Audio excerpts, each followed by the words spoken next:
This module is concerned with the three types of assessments which are routinely used for all students: formative, benchmark, and summative assessment. There are other kinds of assessment which are not used for all students but are given only to those about whom specific questions have arisen. These tests are such things as advanced placement, language proficiency, or psychosocial tests. They are not included in the scope of this discussion of formative, benchmark, and summative assessment.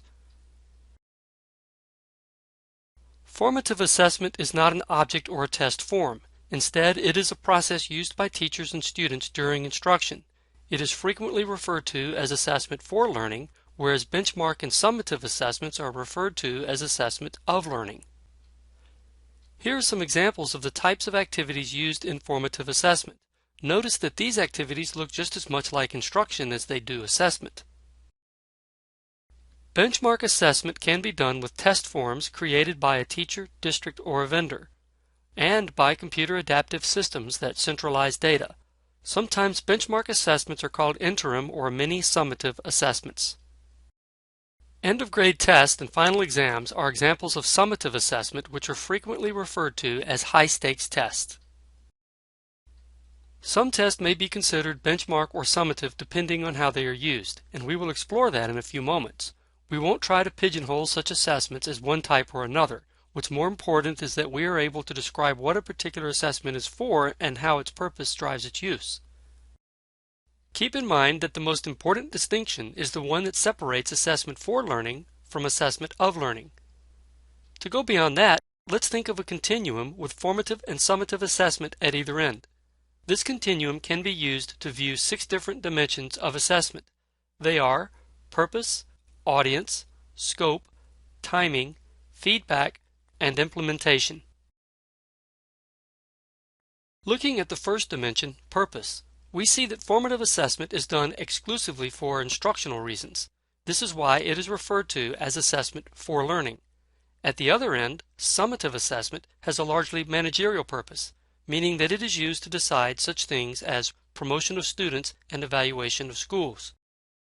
In the middle of this continuum are benchmark or interim assessments, which can be designed for either purpose. An instructional benchmark assessment would provide a teacher with timely information about an individual student's proficiencies in relation to the learning goals. While this may sound close to the definition of formative assessment, it is not quite the same, as we shall see in our discussion of the remaining dimensions. A benchmark assessment designed for managerial purposes would provide less detailed and less timely information about a given student, but would help instructional leaders understand how groups of students are performing so that resources can be allocated more effectively across classrooms and schools.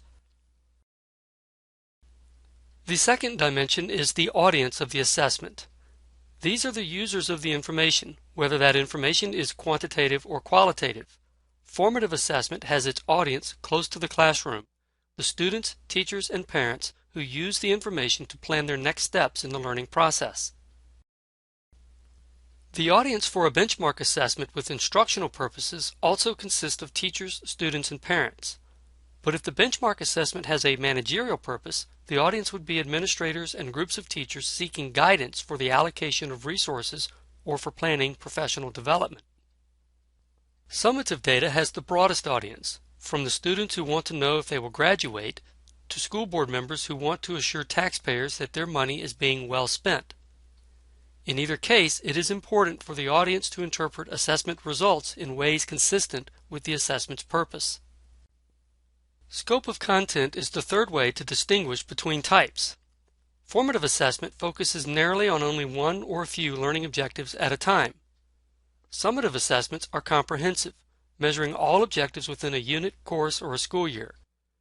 Benchmark assessment covers a more manageable slice of objectives than does a large-scale summative assessment. It is important to note that by scope, we are referring to the objectives covered, not to the thoroughness or complexity of an assessment task. The fourth dimension is timing. Formative assessment occurs frequently throughout instruction, sometimes at impromptu opportunities, but also as planned activities and classroom routines. Benchmark and summative assessments occur at moderate and low frequency, respectively. An important distinction is that they both occur after instruction has covered the material in question, when there is the expectation, or at least the hope, that students will show proficiency.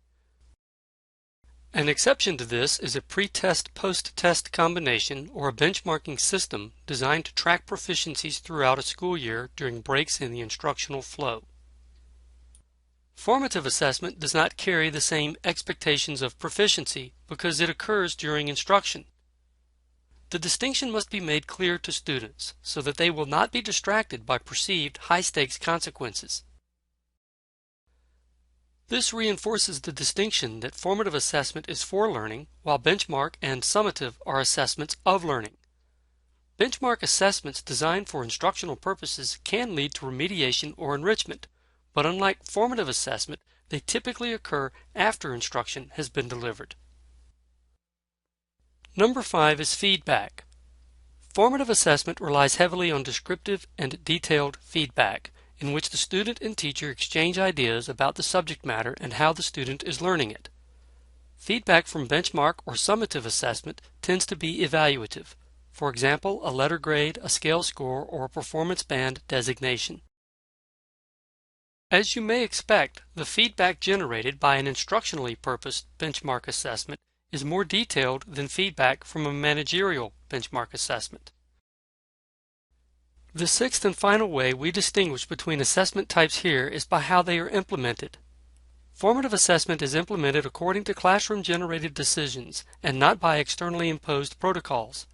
While formative assessment can include rigorous routines and typical test forms, it is implemented with a flexibility that allows the teacher to respond to each student's individual needs.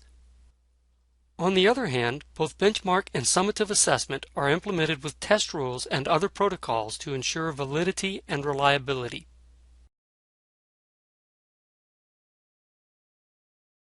Our first goal for Lesson 1 was to use these 6 dimensions to distinguish between 3 types of assessment.